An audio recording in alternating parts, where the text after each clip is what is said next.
The car accident was a blur. A symphony of shrapnel flying across the highway. The debris of at least 3 vehicles.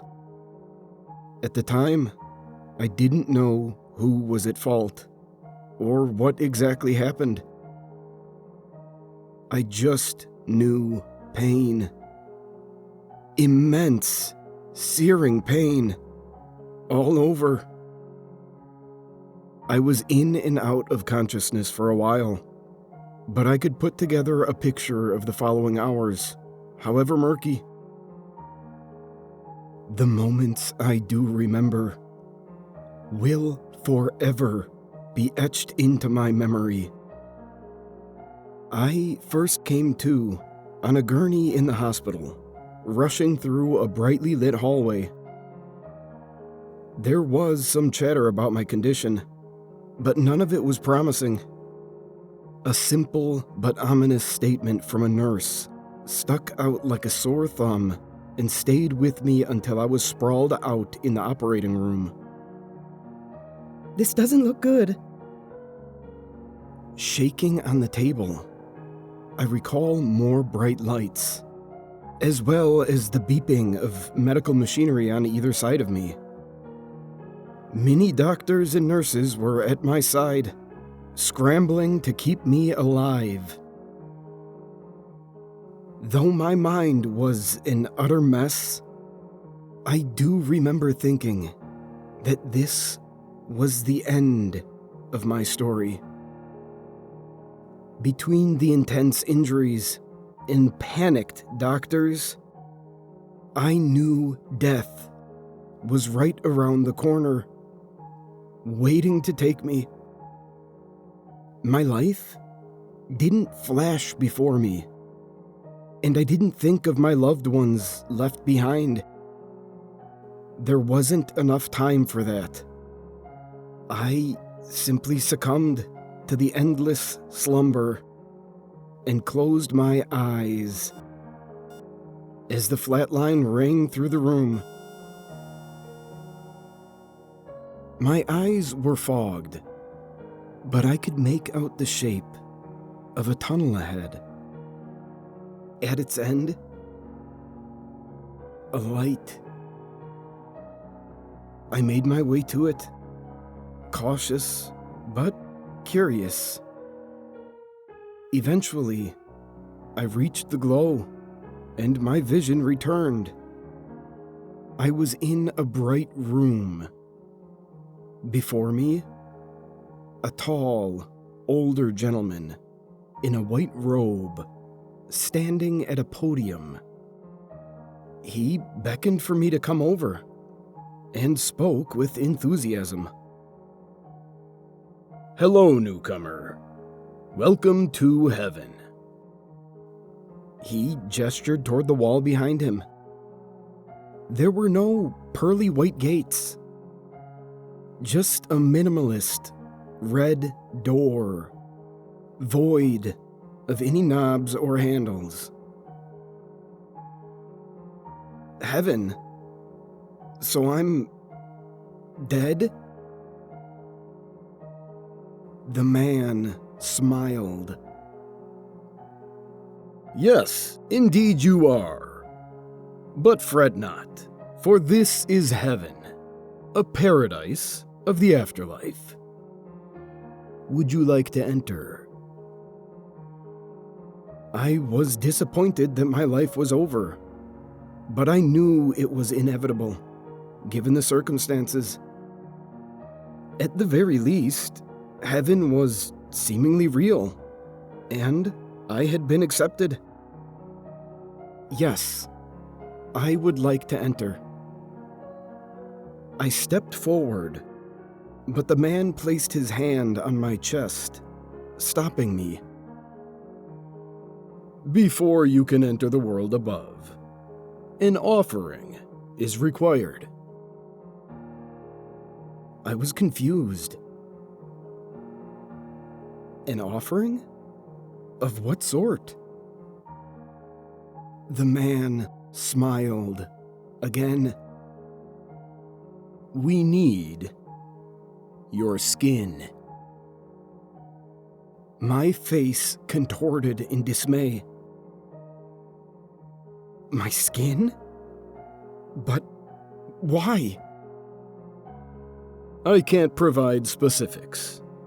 Just know that it will be too cumbersome for you on your journey. Don't worry. The removal is a mostly harmless procedure. Mostly? The man unsheathed a thin silver utensil from his robe and grabbed my forearm. He began carving, to which I pulled away. I'm not removing your skin. That's above my pay grade. I'm just marking you for our records. I have to dig deep enough to engrave your muscle tissue. Please, don't move. I reluctantly allowed him to continue. The pain was severe, but it was nothing compared to the injuries I sustained in the accident. When it was over, I looked down to see a string of unrecognizable characters, along with the numbers that made up my birth date. 0304, 1991. The man then pushed the red door open and stepped aside, motioning for me to enter. I asked one more question before progressing. Are you an angel? The man pondered for a moment, before replying, I prefer Celestial Overseer, but if that term suits you, then yes, I am an angel. Though not completely satisfied with his answer, I obliged. The door was swiftly shut behind me, leaving me to survey the area. It was a room, similar to the previous, only void of anything other than myself. I was confused as I walked to its center. Was heaven a plain white room? Was something supposed to happen? Just as I was about to go back to the red door, the unthinkable happened. I was inexplicably launched upward at a great speed. If I had to guess, my velocity was akin to that of a meteor hurtling through deep space before meeting Earth's skies. In a matter of moments, I began burning up, a blue flame filling my field of view, before turning orange, then red. As my speed increased, so too did the pain. It was like I was in the hospital again, dying of irrevocable damage. What was happening? Was I reliving the pain of my death? My ascent continued, and with it, a deadly realization. I wasn't just burning. With great difficulty, I was able to tilt my head and gaze upon myself. My skin was peeling. I watched in horror as it left my body completely, slipping into the great white abyss below. All that was left was my muscle tissue. Soon after, the flame subsided, and my motion slowed. Steam surrounded me as I landed in a new location. Though experiencing an insurmountable burning sensation, I was still conscious and aware, alive, if you could even call it that. It was hard to focus on anything but the sharp sting enveloping me, but I was able to comprehend my whereabouts. It was an endless white void. Within it, a plethora of bodies scattered about, skinless humanoid forms, writhing in pain, covered only in red connective tissue, much like my own. They left blood trails as they crawled and slid across the white floor. My knees quickly gave out, and I too laid down in agony. Unable to fight the anguish any longer, I desperately crawled to the nearest individual and spoke with what little energy I had left. "What is this? Is this supposed to be heaven? Why did they take our skin?" The grotesque red face of a person looked up at me and cried, "They wear it!" A shiver danced across the length of my spine. What? Who? Who wears it? Before I could receive a response, an electric shock filled my body and jolted me awake. I was once again in the hospital, on the operating table. Somehow living, albeit barely. I tried to stay aloft, but I wound up drifting away into the bliss of a painless sleep. I awoke in a bed, bandaged up from head to toe. My injuries still stung, but not quite as much as before. A nurse assured me I was okay, and very lucky to be alive. Recalling my experience, and unable to see most of my body, I had to ask her, "My skin. Do I still have my skin?" She chuckled. Of course you do. Some of it will be scarred, but rest assured, it's there. I sighed in relief, knowing my trip to heaven was just a strange medicine and shock-induced nightmare. Thank goodness. It wasn't until a few weeks later, when I was finally able to go home, that I would discover something terrible about my wounds. I've told some about my near-death experience, but never the following, for fear of what conclusions might be drawn about my sanity. My first day back was peaceful. I relaxed and enjoyed my quaint life, happy it wasn't ripped away from me in an untimely manner. The next couple of nights, however, were anything but quaint. During my second night home, I woke up in a fit of sleep paralysis. My bedroom soaked in darkness and warmer than usual. There, standing at the foot of my bed, dimly lit by a sliver of moonlight coming through the window, was the tall man from heaven. His plain, stoic expression was broken up only by the occasional grin, a malevolent smile that made my skin crawl beneath the blankets.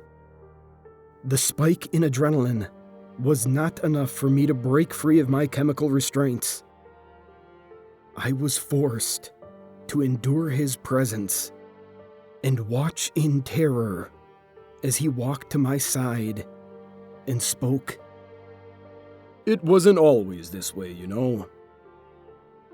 He was now close enough for me to feel an intense heat that his body seemed to give off.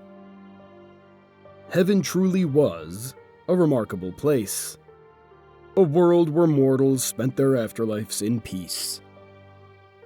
The man grabbed my wrist. It burned, but I was unable to react. Thousands of years of routine breeds a fierce boredom. We were born up there, never knowing what it was like where humans roamed. A need grew within us, a craving to explore the world outside of our realm. He picked off a piece of melted flesh and waved it under his nose like a glass of wine. inhaling the aroma. Our forms don't bode well in Earth's air.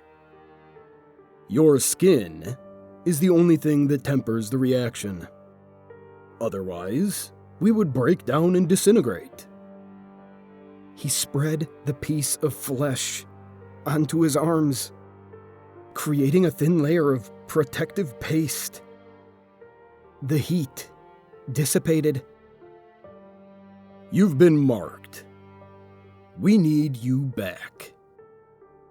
We locked eyes. His head tilted slowly in observation as I futilely attempted to scream. His face lowered to meet mine. Tremors erupted throughout my body. Still, I could not move. Then suddenly, he vanished in a puff of smoke, leaving me alone in the darkness.